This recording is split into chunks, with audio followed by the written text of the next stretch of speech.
bagi saya dream plan do ini umum ya, sebetulnya sih umum. Saya yakin sih orang tua, guru, teman kita selalu berbicara mengenai hal itu. Kalau lo nggak punya goals, lo ngapain kayak gitu? Lo hanya bisa, oke, lo ngapain sih? Gue cuma mau berbuat baik aja buat orang. Please, mau berbuat baik pun juga lo harus ada dreamnya. Maksudnya apa? Ya show ke mereka yang mau lo kasih hal yang terbaik buat lo untuk bisa mereka setidaknya achieve dengan performance mereka.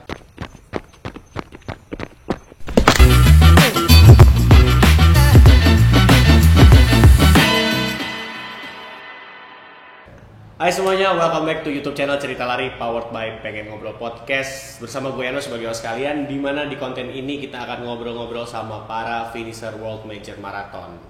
Dan hari ini kita kedatangan the newest Six Star World Marathon Majors yang ini bukan self proclaim tapi udah riset ya, udah riset nih. Sejauh kalau based on look sih sebenarnya memang yang terlihat paling muda ya as the youngest one Indonesian Six Star World Marathon Majors finisher. Please welcome Mr. Arif Rahmatullah. Thank you. Freshly from Boston. Alhamdulillah. Wah, Siap. Gila. 436 terus sambil vlogging lagi. Vlogging, yes, Tokyo juga. 436 aja vlogging, berarti kalau seriusnya bisa kebayang berapa dong? Ya Boston enak untuk dinikmati sih pertama sih. Cuman yang menjadi hal menarik buat Boston, mau flashback dulu. Dari 6 WMM yang udah finish, only Boston yang punya jadwal training itu di bulan puasa.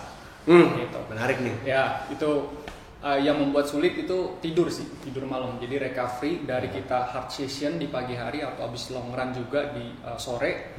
Wah, itu jam tidur karena kita harus bangun pagi untuk sahur, yang dimana akhirnya nggak full recovery untuk bisa mensupport latihan.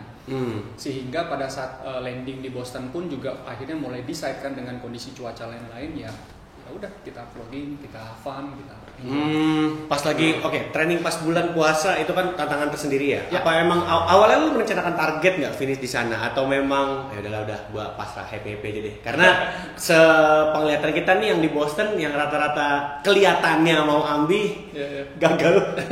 Nggak, ini yang gua tahu doang, tapi kan gua nggak tahu yang lain ya. Boleh. Itu gimana tuh? Bicara Boston itu race maraton ketiga di semester pertama di tahun 2023. Saya bersyukur saya finish di Hong Kong itu di Februari 12, terus lanjutan yang kedua itu di Tokyo Marathon 2023, itu maraton yang kedua di tahun 2023 dan ini. Jadi secara track record itu pendek-pendek tuh. Nah, itu juga menjadi satu pertimbangan buat gimana nih buat Boston kan? Apakah ada satu keinginan pribadi atau ada satu hal yang mungkin bisa membuat kenyamanan bersama lah. Salah satunya adalah mungkin vlogging, bisa memberikan sharing session kepada teman-teman semua bagaimana itu Boston itu sendiri kan. So dari pertimbangan itulah, karena ya alhamdulillah juga paham bagaimana mengelola program, terus menciptakan satu suasana bagaimana kita pun happy untuk bisa membuat satu itu, akhirnya Boston ya saya pikir kayaknya belum oke nih untuk mau mendapatkan personal record saat itu gitu. Saya flashback Hong Kong dengan kurang lebih mirip sih, Hilly-nya tuh dengan Boston. Mirip. Iya. Cuman dia dominasi dengan jalan tol. Gitu ada masuk tunnel apa semua dan finish alhamdulillah di 4:15 dengan kondisi enak, badan oke, semuanya santai dan persiapan pun juga cukup baik. Terus di Tokyo Marathon itu 4:12 gitu. Jadi pun kalau seandainya mau full effort di Boston ya mirip-mirip lah, mungkin 4 kecil kurang lebih sama 4:15 atau 4:12 karena secara rute dan latihan selama Ramadan yang menjadi tantangan. Sih. Begitu sampai di sana sempat ngalamin jet lag atau misalkan penyesuaian apa gitu? Kalau boleh jujur ya Amerika tuh yes. Amerika tuh yes. Kita udah harus benar-benar fight dan mempersiapkan ke situ. Pada saat kita memang sudah yakin mengambil keputusan untuk mau ikut satu lomba. Hal tersebut salah satunya adalah si jet lag itu kurang tidur lah, terus kita harus coba adaptasi dengan pola makan yang ada di sana. Kita tahu Amerika porsinya gede-gede gitu. Jadi ya junk foodnya banyak lagi. Godaan junk foodnya banyak ya. Jadi ya sorry itu saya jet lag itu pasti ada. Jet lag itu pasti ada dan itu sangat mempengaruhi. Padahal itu bukan pertama kali lo ke benua Amerika kan ya, like Chicago ke New York pun udah kan gitu. Itu selalu dialami sama lu gitu. Yes. So how many days before race lo selalu kesana gitu untuk menyesuaikan dan mengatasi jet lagnya itu. Yes, bicara pengalaman mengenai Amerika, ada yang 4 hari sebelum, ada yang 1 minggu sebelum. Waktu itu saya pernah go ke LA Marathon sama Las Vegas itu 1 minggu sebelum. Dan ternyata efek terbaik itu adalah 1 minggu sebelum. Gitu, terlepas dari mau adaptasi mengenai cuaca sama si jet lagnya itu, ternyata tubuh tuh lebih nyaman pada saat pas tes easy run sama sedikit speed di hari Kamis, wah ini udah balik normal nih kayak di Indo gitu. Sehingga akan lebih nyaman lagi untuk pas race di hari Minggu. Nah, compare dengan kita mendekati itu udah bikin itinerary kayak Kamis tuh udah langsung ke respect collection gitu, udah mikir sekotran di Jumat dan Sabtu. Alhasil ya tingkat kenyamanan kita untuk ngilangin jet lagnya pun juga kehilang gitu. Jadi I think sih bagusnya kalian seminggu sebelum. Seminggu sebelum berarti ya bisa disiapkan lah ongkosnya berapa ya. Berarti Anda harus kerja keras dulu. Iya. Loh, tapi kan ini demi mendapatkan hasil yang terbaik ya kan. Udah pergi jauh-jauh juga yang penting kan maunya hasilnya yang terbaik, enggak ada apa-apa gitu kan. Gitu. So jet lag berarti lu nyampe ke Boston berarti waktu itu seminggu sebelum. Enggak. Kalau Boston itu nyampe di hari Rabu. Nah, nyampe di hari Rabu siang. Terus itu ngantuk luar biasa sampai Jumat sampai Sabtu. Jadi benar-benar tidur malam itu melek terus. Siang tuh nguap, ya maksain benar-benar masih sempat body weight training untuk paling tidak sih tubuh yang tadinya lagi stres ya dibikin relax dulu untuk diaktifasi kalau begitu. Karena lombanya kan juga Senin. Jadi Rabu itu saya pikir udah cukup proper lah karena lomba itu di Senin gitu. Namun ya tetap aja jet lag. Berarti tuh race kemarin masih belum fully fully recover dari jet lag? Belum. Astaga. Belum. Ya tidur ayam lah kalau bahasanya. Iya. Gua kebayang sih kalau tidur nggak enak. Maksudnya zona tidurnya jadi berubah gitu kan. Betul. Oke, terus bicara soal the youngest one. Berarti usia berapa? Biar jadi patokan nih. Kali aja ada yang ingin gue pengen coba the youngest one lebih youngest. Harus. Jadi bersyukur alhamdulillah kemarin sih saya bahasanya sih lebih gini, I don't know but maybe ya. I don't know but maybe gitu kan. Alhamdulillah saat ini kalau nggak salah orang Indonesia ada 77 setelah landing yang terakhir. Di Boston saya mendapat 6 star dengan di usia 36 tahun, 4 bulan dan 17 hari. 36, 4 bulan, 17 hari kan. Tolong dicatat tuh ya kan kalau lo mau matahin rekornya monggo gitu ya kan. Ini sebenarnya berarti ini nggak terencana gitu. Mungkin gue mikirnya sih gini kayak gue pengen selesai 6 star under 40 gitu atau under ya certain age gitu lah gitu. Nggak tahu ini terencana nggak sih sama lo soalnya ya kalau misalkan kita lihat pada usia kebanyakan orang yang di sini gitu kan 36 lah ini mah masih mendingan kesini mendingan ke situ. Gimana tuh? Gini, belum kepikir sih saat itu ya gitu karena kita paham Boston ini memang perlu tantangan yang preparationnya cukup besar kayak gitu salah satu di situ. Jadi yang penting jalan dulu aja. Jadi nggak pernah berpikir untuk oke deh gue akan finish 6 star itu dalam usia muda, itu belum. Karena first marathon itu di Berlin 2018, terus lanjut lagi 2018 2 minggu setelahnya itu Chicago, setelahnya 2019 itu London. Gitu. Nah, pada saat perjalanan di situ tuh belum berpikir untuk ke sana gitu. Namun ada big hope waktu itu di ini ada cerita menarik nih. Chicago 2018 ada satu notes yang dikeluarkan oleh satu brand which is itu adalah Nike. Dia nulis what is your crazy dream? What is your crazy dream? Dia tulis di situ dan entah kenapa dan berpikirnya gue tuh cuma satu ditulis. Finish Boston Marathon. Itu yang gue tulis. Gitu. Yang lain tuh nulis BQ, milis apa semua, gue cuma tulis di situ finish Boston Marathon. Crazy tapi nggak terlalu muluk-muluk lah. Iya, itu serius dan itu ada dan itu pas gue liat, wah gila pada saat saya ngedit video, wah ternyata gue pernah berdoa di situ dan ya begini sampai sekarang yang memang dirasain. So journey-nya untuk dapat Boston itu gimana? Kayak kalau orang Indonesia gitu ya, kebanyakan yang gue lihat ya di listnya World Marathon Major ya, kurang satunya tuh masih dominasi di Boston. Iya. I don't know apa kendalanya di situ. Apa kendala di situ sebenarnya? Oke, Boston qualifier yes. Kita harus paling tidak kalau memang benar-benar kita full training setidaknya 3, 4, 5 tahun untuk prepare menuju ke situ. Dengan mendapatkan satu proper course yang bagus, training yang oke, cuaca yang oke untuk bisa ke situ. Di luar dari situ ya mungkin charity bisa join ke situ. Boston Qualifier, charity atau agency. Agency harus ada di satu negara tersebut untuk bisa resident bisa join. Nah, charity inilah, jadi ini menarik nih. Tapi kayaknya ya kalau gue lihat ya, kalau mau dapat BQ di sini, kalau Jakarta tuh nggak macet, kayaknya orang bisa banyak dapat BQ deh. Amin. Iya sih. Kita tuh udah kelamaan di jalan soalnya kalau hidup ya kan. Gitu. Bener. Ya buang waktu lah macet itu sebenarnya. Khususnya Jakarta ya. Kalau Jakarta nggak macet, kayaknya lebih banyak orang yang bisa BQ deh. Amin. Harusnya sih bisa begitu. Oke, gimana tuh perjalanannya? Jadi charity sih saya coba. Ya. Waktu itu di Agustus dia mulai open, dia udah ngeluarin official charity team buat si Boston join. Saya masukin itu 8 foundation. Gitu. Saya masukin kenapa? Karena waktu itu minimal ditulis 7.500 untuk bisa join sih $7.500. Nah, iseng aja masuk thread gitu. Dari 8 itu 4 langsung nolak, sorry kayak gitu. Ya.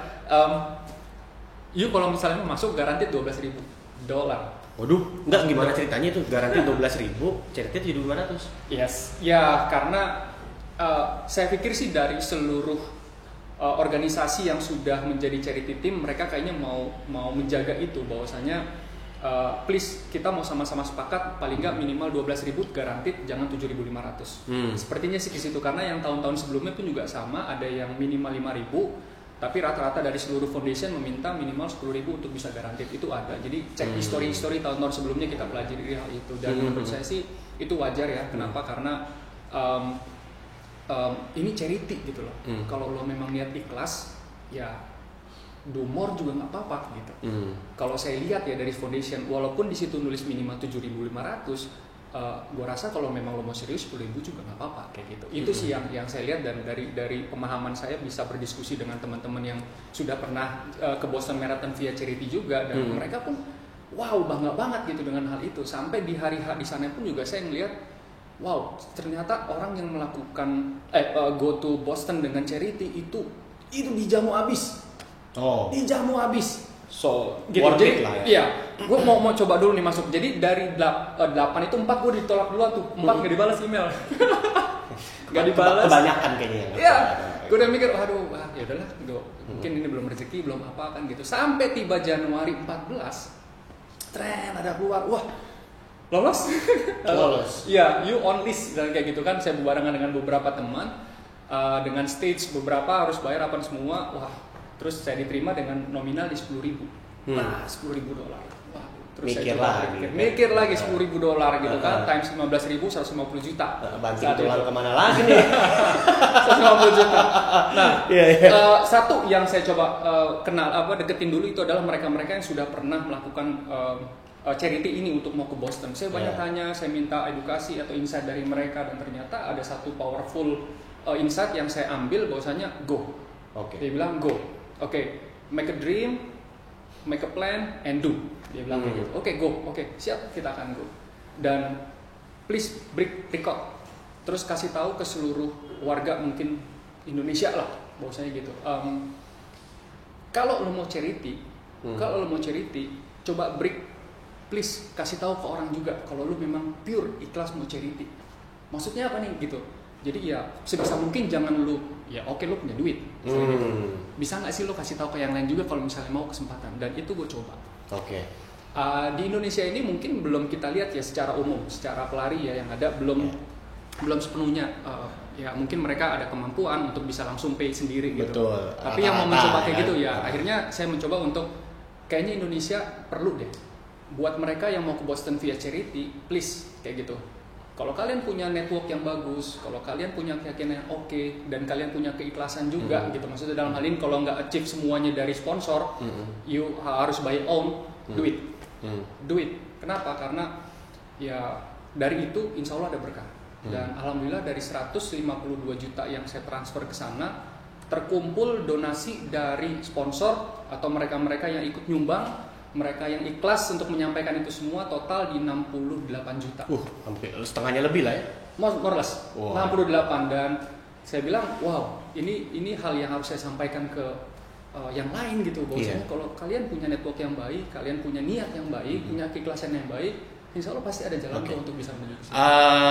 Feedback yang paling tidak diinginkan ketika menyampaikan hal itu. Soalnya gini, kalau gue lihat trennya charity dengan olahraga lari di sini gitu, kayaknya bukan di jarak maraton nih gitu, more than that gitu. Jauh ya ultra ya? Iya, sejauh ini yang gue lihat ya, yang sudah maksudnya lebih terpublikasi gitu. Kayaknya kalau orang maraton kayak nggak perlu pakai charity deh gitu, maksudnya kayak gitu gitu loh. Dan apalagi ke Boston sana gitu, dan kayak orang udah terlalu gue tuh biasa aja gitu ya. Terstigma kan kalau hanya kalangan tertentu yang bisa ke sana gitu loh. So what's the point gitu?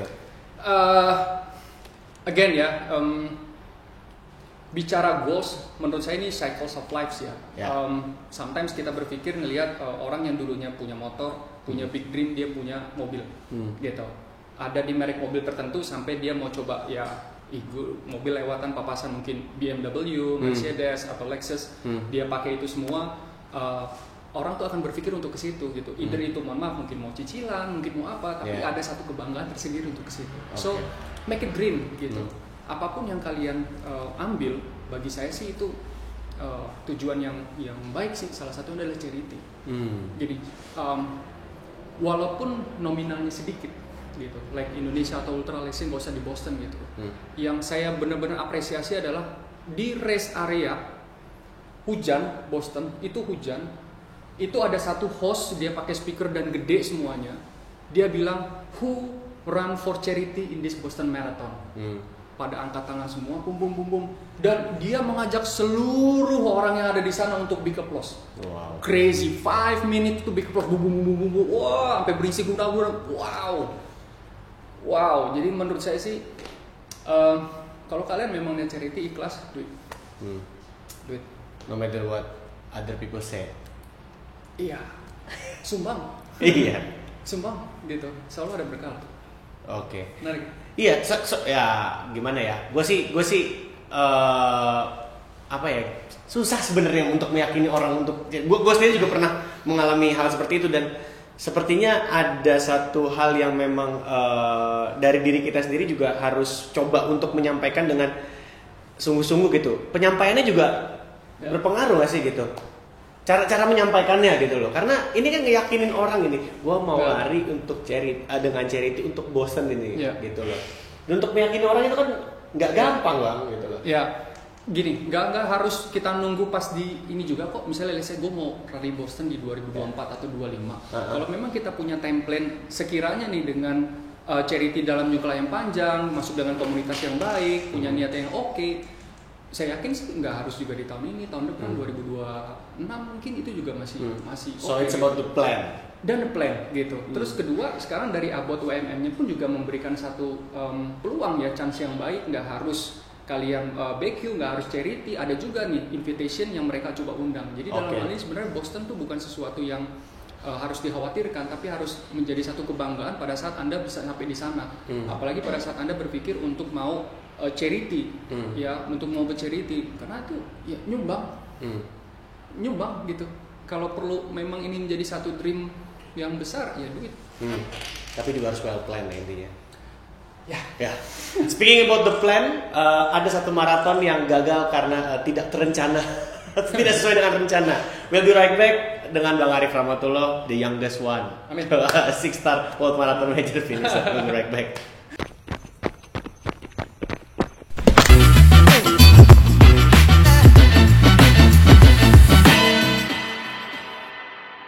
Iya, balik lagi di YouTube channel Cerita Lari powered by Pengen Ngobrol Podcast. Masih bersama gue Enos sebagai host kalian, dan juga termuda mendapatkan 6-star World Marathon Major finisher Mr. Arif Rahmatullah. Tadi kita lanjut bicara soal plan. Dari charity udah, dream plan do-nya lo yang lo tulis di caption ya kan. 436 vlogging anyway, finish happy, karena memang mungkin banyak yang ngedoain juga. Jadi inilah contoh charity dengan setulus hati. Oke, tapi soal plan, ada satu cerita di London waktu itu finishnya tidak sesuai rencana karena dari hasil survei gue dan mendengar cerita berbagai macam informan, ini gara-gara temen bete, gara-gara nyariin arm sleeve. Coba diceritakan secara detail aja deh. Gimana tuh cerita di London? London Marathon itu 2019 ya. 2019. Jauh sebelum ke situ ada satu kesedihan sih. Jadi ya jujur aja overtraining, kena shin splint dan itu worst banget. Sampai harusnya peak dapat sampai ke tapering yang udah harus mulai ini itu worst habis. Udah pas sampai di sana London kita coba apa semua ya gitu. Berarti lu udah hopeless dari sebelum berangkat, lu udah hopeless banget ya? Udahlah gitu. Betul, karena Ispek paling nggak dapat rekor dari Berlin dan Chicago di tahun sebelumnya. Itu saya London 2019 setelah itu. Pengen dapat record, nah pas di sana ya sudahlah, mau menikmati aja. Awalnya udah mau menikmati aja dengan kondisi yang seperti itu. Nah, saya udah dengan teman. Ya. Salah bawa teman? Enggak, salah bawa teman atau salah pilih teman? Udah intinya. Itu sahabat saya sih. Itu sahabat saya. Jadi ya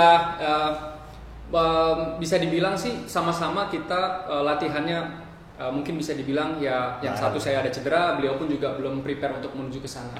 Dan ya tuh biasa gitu, dingin banget di sana. Oh ya? Udah dingin hujan ya, itu yang menjadi panik kan sebenarnya kita. Ini gue mau have fun aja di sini tapi kok jadi begitu gitu. Udah menuju ke situ. Nah, sampai di ini lomba minggu nih. Ya kan? Ini lomba minggu nih. Di hari Sabtu malam jam 8 itu kita masih nyari amplif. Mau nyari amplif. Normally harus sudah tidur ya? Harus sudah tidur. Harus tidur. Terus cari jalan di lokasi yang mau kita dapat nggak ada. Baru dapat kurang lebih 9.30 sampai jam 10. On the way balik, kok lapar lagi, akhirnya makan lagi yang harusnya bisa istirahat, perut semuanya kayak gitu. Ya sudah, akhirnya mulai. Sorry, besoknya maratonnya jam berapa? Maraton harus standby waktu itu jam 6, dia tuh jam 8. Oh, jam 8, oke. Ya, kita naik kereta waktu itu. Wah, rebut-rebutan, udah berdiri juga, udah kira capek. Tuh capek sekali London di 2019 dengan pertama kayak gitu. Dan tanpa disadari semuanya itu terjadi dengan sendirinya. Dari H-1 yang dengan berjibaku dengan arm sleeve dan tidur malam itu hasilnya waktu itu gimana tuh pas lagi race-nya? Yes, shin splint-nya kumat di KM 13. Waduh, yes. Gak enak shin splint. Itu sisa 29 kilo terakhir. Jadi setiap nepak tuh ada setutan jarum, cetus. Itu pam. Lama tuh kan. Itu drop pace yang memang tadi mau nyaman itu dari sekitar 6.20, 6.10 itu akhirnya turun jadi 6.50, 6.50. Enjoy aja. Bisa kelihatan sih dari beberapa video, but alhamdulillah 4.20 finish. 4 jam 20, benar-benar relax. Masih menunggui kawan-kawan, waktu itu saya sama Mas Icin, gitu kan. Wah, kita nungguin sampai finisher yang terakhir. Finisher terakhir, dan yang finish terakhir adalah teman saya. Wah, lu lebih ketawa lagi dong, sepuluh terakhir. Karena saya mau nemenin dia kan, ya. Itu dia yang terbaik. Jadi intinya salah bawa teman atau salah pilih teman? All the best lah untuk semua. Terus tapi gini, ada yang menarik kalau gue lihat di maraton journey-nya lu sempat bikin kolase satu foto jersey yang lu pakai. Dari membawa nama komunitas sampai bawa nama anak gitu. And you said that people call you Owen there gitu kan. Waktu spektator tuh manggil lu tuh nama anak lu gitu kan gitu. Itu gimana ceritanya sih Bang dari awalnya pakai nama jersey nama komunitas sampai akhirnya memutuskan untuk pakai nama anak gua aja deh gitu. Oke, ikut WMM menurut saya sih not only Boston, Berlin apa semua itu wujud rasa syukur sampai saat ini. Ikut WMM. Buat saya juga sebelum ikut WMM pernah ikut race Indonesia apa semua itu adalah wujud rasa syukur gitu. Dan bagaimana supaya kita bisa mengapresiasikan itu salah satunya adalah dengan itu. Jadi Berlin di tahun 2018 dan Chicago 2018 saya pakai LBRN which is itu adalah komunitas saya saat itu sebagai kokep. Di tahun 2018 saya menjabat sebagai pengurus di sana dan saya mau dedikasikan semua WMM itu untuk komunitas tersebut. Sampai saat ini menjadi komunitas terbesar di Pekanbaru karena saya waktu itu dapat tugas di sana dan kita sama-sama having fun through running dan mau sehat di situ. Masih belum tergeser ya sebagai itu saya pakai itu dan masih saya tergeser nih sebagai yang terbesar nih. Saya bangga dengan tim di sana karena sampai sekarang masih eksis. Ya, thank you untuk teman-teman semuanya. Itu di tahun 2018 dan 19. Nah, di tahun 2019 London.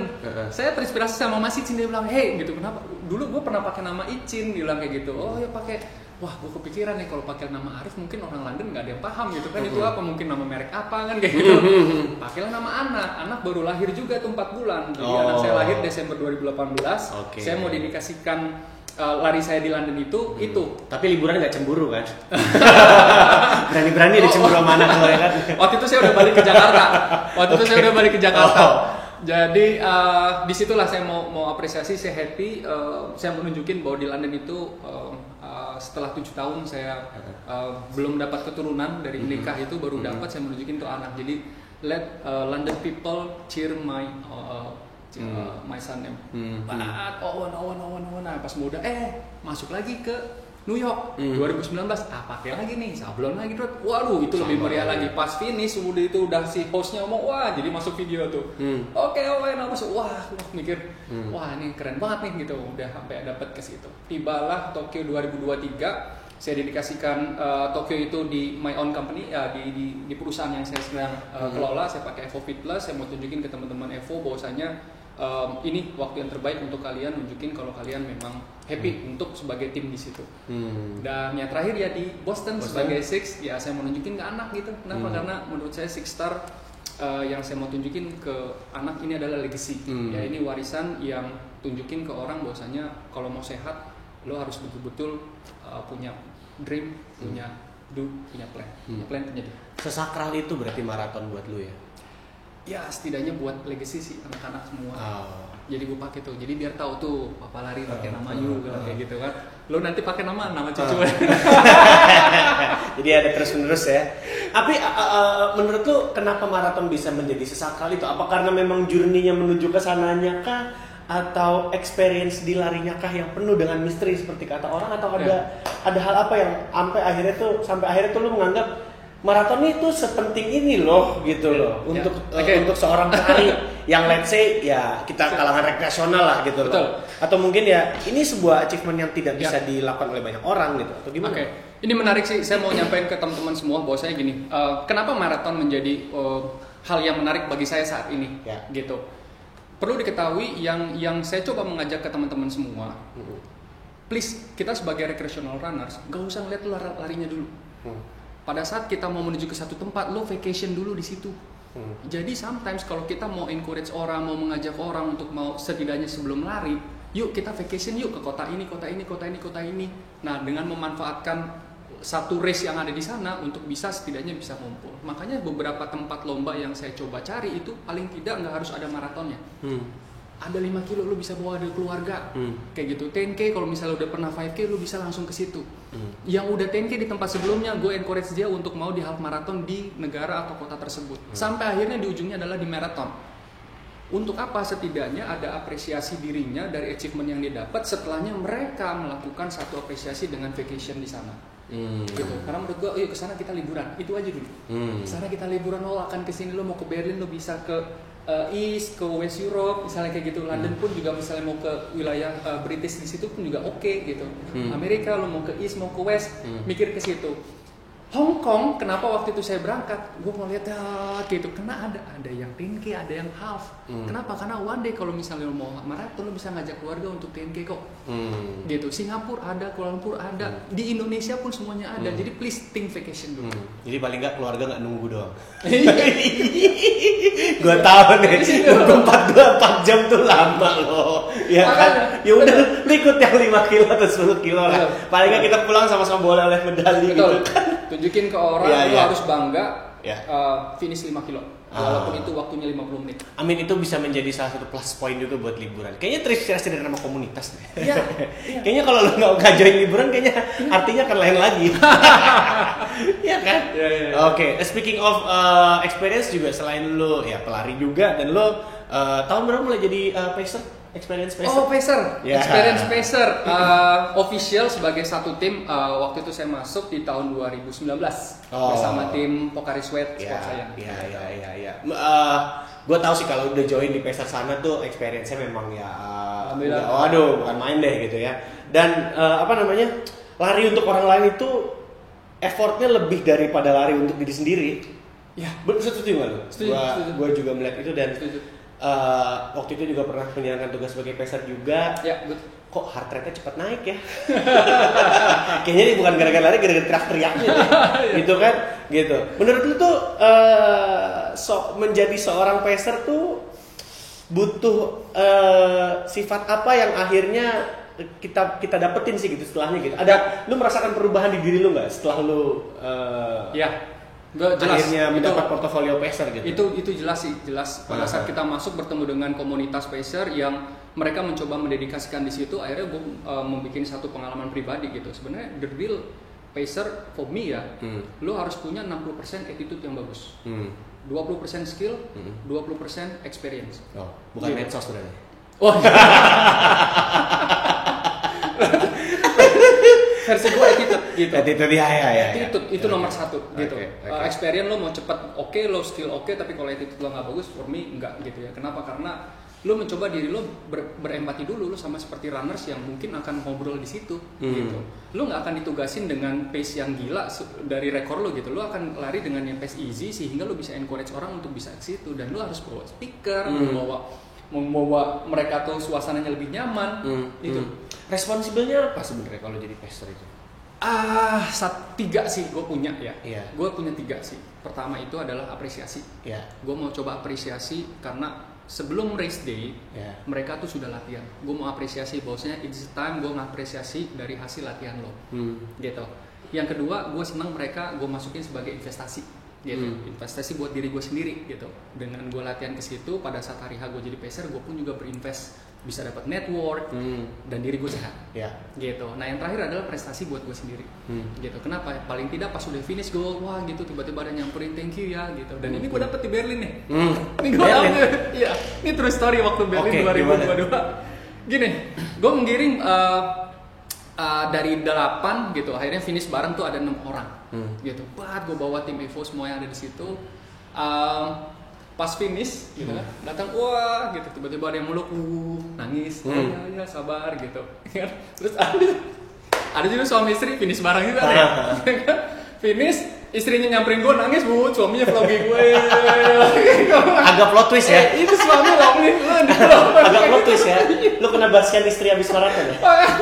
Ada yang ngomel-ngomel kan bilang kayak gitu, wah nggak boleh jalan, wah nggak boleh ini, terus saya disuruh push kayak gitu, ya duit. Nah, pada saat itu prestasi buat gue. Itu prestasi buat gue. Gue ngerasa semua yang gue dapat di situ, 42K gue lari di situ, preparation yang sudah gue coba masuk ke situ adalah prestasi. Jadi 3 pada saat jadi pacer, itu investasi, apresiasi, dan prestasi buat gue. Ketika lo menjadi seorang pacer waktu itu, which is berarti kan kadang-kadang lo harus ditempatkan di pace yang tidak sesuai dengan pace lo. Pernah? Iya pernah. Itu pertama kali tugas malah. Oke. Seberat apa itu nggak gampang loh. Maksudnya lo berlari di luar zona lo. Yes. Itu nggak gampang sih. To be honest gini aja. Jadi saat itu saya dapat pacing full marathon 6 jam. Dan partner saya itu orang-orang ngebut semua. Yang udah rekor 3:15 gitu dan yang lainnya udah sub 4. Terus suruh lari pace 8:32 per kilo. Waduh, udah fit lari maju mundur lagi. Come on, dan gue restoran. Dan itu hard. Itu sulit. Sekenceng lu pada saat 42 kilo untuk finish 6 jam. Oh itu benar-benar mental. Itu mental. Gitu. Kita berat, ternyata ada orang lain yang di sana yang memang perlu kita. Jadi itu yang harus buat ke depan. Apa yang institusi lakukan untuk bisa lu menyesuaikan dengan pace itu? Let's say Pocari Sweat. Pocari Sweat latih biar lu bisa menyesuaikan dengan pace lu gitu. Yang pasti itu 6 jam. Ya, strength training pasti nomor 1 di situ. Karena pada saat kita berlari dengan durasi yang panjang, yang which is 6 jam, ya mau nggak mau kita harus sudah ready dengan pertama cuaca, gitu. Mau dingin kayak mau panas, gitu. Karena kita udah harus benar-benar punya fondasi yang bagus. Kenapa? Karena lu pernah fast, udah nggak heart rate lagi, heart rate itu di situ udah easy zone, udah zone 2, zone 3. Jadi nggak mungkin duduk-duduk, nggak mungkin. Bisa jadi mungkin males kayak. Ini mah heart rate males nih. Lu akan turun nih gitu. Udah pasti zona 2, zona 3 lu nih nanti turun. turun di situ. Oke, hilang kayak gitu. So apa strength training? Kita difokusin di strength dulu untuk bisa setidaknya kita pondasinya bagus sampai 6 jam dengan lari yang pendek, dengan yang itu paling nggak tetap juga mengencourage teman-teman semua yang bisa join. Itu. Kedua mental. Pada saat psikologi dari tim Pokari pun juga nyampein bahwasanya please gitu kan ini waktu yang terbaik buat kita tunjukin ke orang bahwasanya lu nggak harus cepet kok untuk mau mendapatkan satu full marathon gitu. Lu harus tunjukin bahwasanya maraton itu adalah tentang mental. Gitu, mental. Lu cepet yes, tapi pada saat lu mau gini, gue bilang, hey, bayangin kalau yang di belakang itu adalah keluarga lo. Waduh, gila. Sedip itu ya? Itu mental. Oh iya juga. Lo bayangin tuh. Sedip itu ya? Iya, jadi mau nggak mau kan lo harus lebih strong untuk bisa encourage. Bang, gitu. Wah ini keren banget di tempat. Tapi dari bertiga yang kenceng itu yang paling sering overpass ya, Pak? Kita remind sih. Nah, akhirnya lebih banyak ke cheering full ya. Kalau usah di hydration point kita teriak, wah lebih sini hati-hati krem, hati-hati apa semua kita lebih gitu. Enggak, maksudnya sempet kita malah ngerilis orang yang krem sampai jauh, jadi kayak wah lumayan nih ngebut. Akhirnya ada ngebutnya juga. Waduh, gila. So, dari semua experience yang udah lo alamin di lari, berapa tahun berarti? Udah ya, dari pertama kali lo masuk ke journey lari itu berapa tahun? Wah, tuh 15 tahun. Iya. Enggak, maksudnya 2015. 2015 berarti around ya 8 tahun 9 berarti ya. What's next gitu? Apa lo memang udah pengen udah lagi gini aja lah gitu.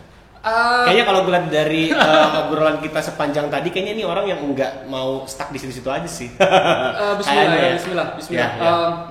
Gini, sampai kapanpun kalau kita punya dream pasti punya sesuatu yang memotivasi kita untuk bisa lebih baik, kayak gitu.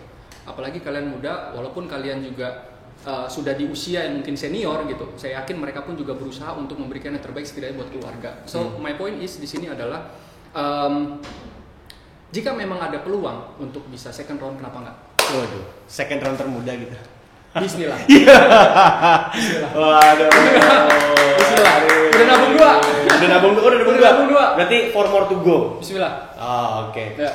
So udah hampir penghujung sesi. Siap. So boleh kasih teman-teman soal message-nya Dream Plan Do. Gue senang banget tuh ngeliat Dream Plan Do. Waduh. Dikasih. Dream Plan Do. Oke.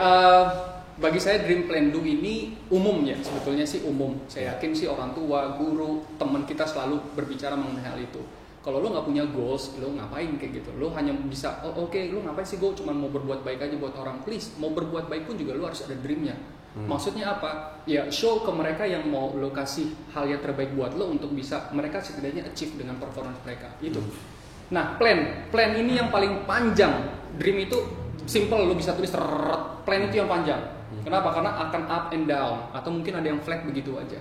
Ya, please pada saat plan find out ya teman terbaik siapapun itu. Kenapa? Karena kalian akan menemukan titik baper. Kalau kalian sudah di titik plan, jangan pernah baperan.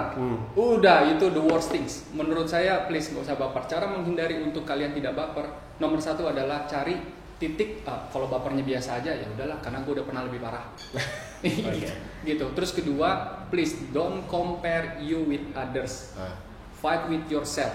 Gitu. Jadi pada saat sudah di plan, lu kalau ngelihat orang lain kayak gitu mulus, boleh aja sebagai satu visi misi yang menarik buat dreamnya tadi untuk plannya. But please, you fight with yourself. Jadi pada saat you make it plan, please, bagaimana kalian punya plan buat diri kalian sendiri, fight with yourself.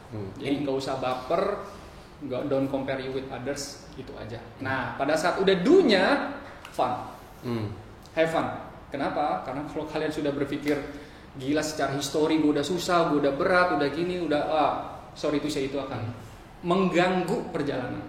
Kenapa? Karena kalau udah masuk dream, udah create, udah plan, udah jalanin, susah ya tinggal pada saat itu lo fun, itulah partinya lu.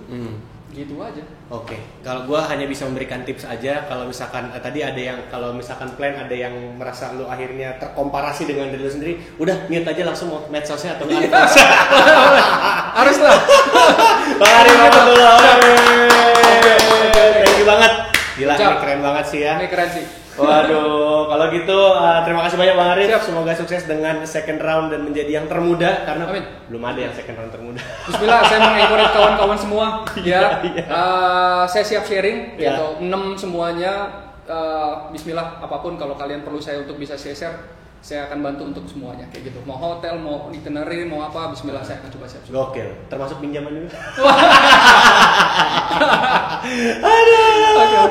Ya udah kalau gitu gua Yana sebagai host pamit undur diri dan juga bintang tamu gue Arif Rahmatullah. So, we are sign out and bye-bye. Sampai jumpa di YouTube channel Cerita Lari berikutnya. Powered by Pengen Ngobrol Podcast. Thank you, bye-bye. Thank you, have fun, enjoy.